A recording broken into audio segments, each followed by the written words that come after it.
Alright, welcome back to another day of climbing the ranked ladder. And today we're against Francesco, who has only one restricted.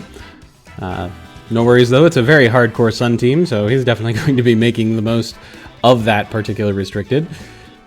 Okay. I think locking in those two is going to be good. Thinking about it, I don't have any great ways of avoiding sleep with this particular team, except for Medley, and then just underspeeding. I like that combination, because he's going to give me the sun, and the bear is going to do bear things, so yeah, let's roll it. Okay, so kind of the usual game plan here. We're going to have Lunala go to set up the Trick Room, most likely. It depends heavily on what we see. But if they go for a fake out lead, Lunala's going to go for the Trick Room. Calyrex might go for an initial Glacial Lance. Again, heavily dependent on what we see. And then Bear or Turtle will come in the following turn to look to kind of clean up the situation.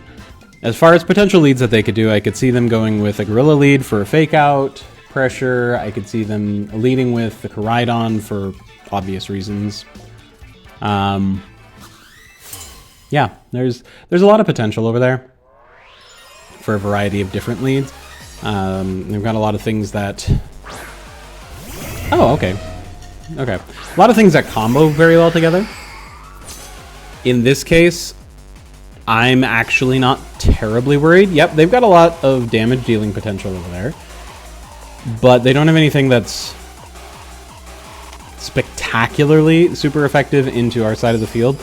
And even if we were to, say, worst case scenario, lose one Pokemon or the other, it should still come out to be a potentially winning turn. We'll see. We'll see. If Trick Room goes up, that should go a very long way toward winning the game as a whole. If Trick Room does not go up, well, then we will be in an interesting spot. But the lovely advantage about doing the Lunala and Calyrex lead... Oh, interesting. Dark Terra on... Okay. Dark Terra on the Great Tusk.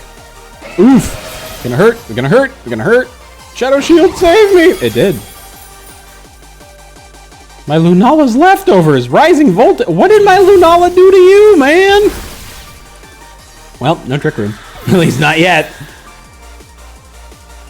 Okay, I lost a little bit. That's cool. It happens. Have a Glacial Lance, guys. So we're probably going to pick up Raging Bolt in exchange. Beautiful.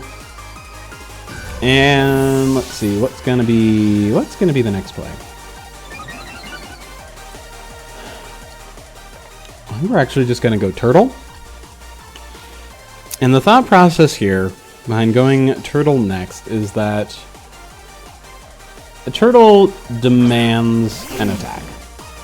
Because if you don't do anything about the Turtle, then the Turtle is just going to delete you.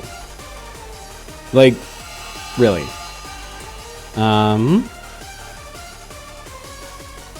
Yes, that is heightening their attack, but we're going to lock in Interruption, and we're going to go Terrifier so that I don't take a super effective Dark-type attack. And see if Calyrex this time can get Trick Room up, and if they decide to go into Calyrex heavily, then Turtle just says, cool, thanks guys.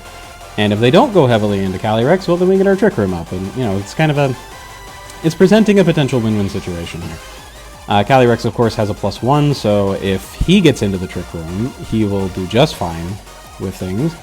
In the event that he does not make it into the Trick Room, well then Torkoal will probably blow up their side of the field. So, yeah, like, I'm liking a lot of what I see. The issue, ultimately, though, is going to come down to the Koraidon. What is the Koraidon... Not really what is the Koraidon rolling, but whether or not I can get the Trick Room up, because I think I will need Trick Room in order to deal with the Koraidon. So, Calyrex, need you to... Oh, that's fine. Like, okay, it might not be fine, but I think it's going to be fine. Boom. Okay, great job. You have successfully deleted my thingamabob. And I get...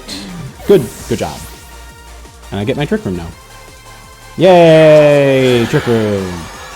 Okay. Now, Bear! So, in this case, I think I'm actually going to Protect on the Calyrex and Earthquake with the Ursaluna, because the Great Tusk is at -1. Yeah, and the Chien-Pao might be carrying the Focus Sash. So, the Chien-Pao Swords Dance is most likely so that it can spam Sucker Punch, extremely strong Sucker Punches.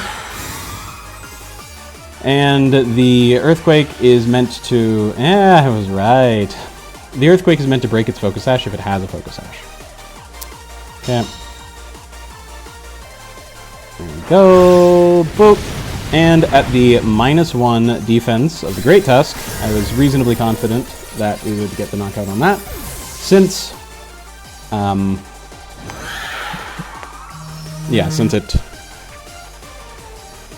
since it had lowered its defense in the last turn. Okay, Francesco sending out Koraidon. So the big threat here, actually, the big threat is the Chien-Pao. So we're going to go Facade here, and actually just going to lock in the Glacial Lance.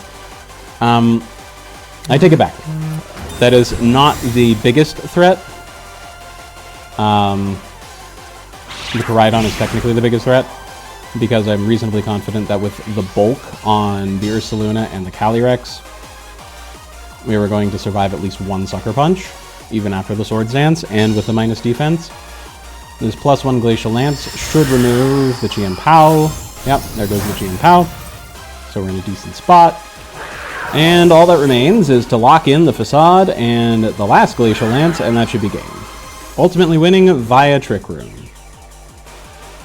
Okay. But, as always, the game is not over until it is over. Like, they could go for the triple protect, and they might get it. And here's the Facade. Bop. And bye-bye. There goes Koraidon.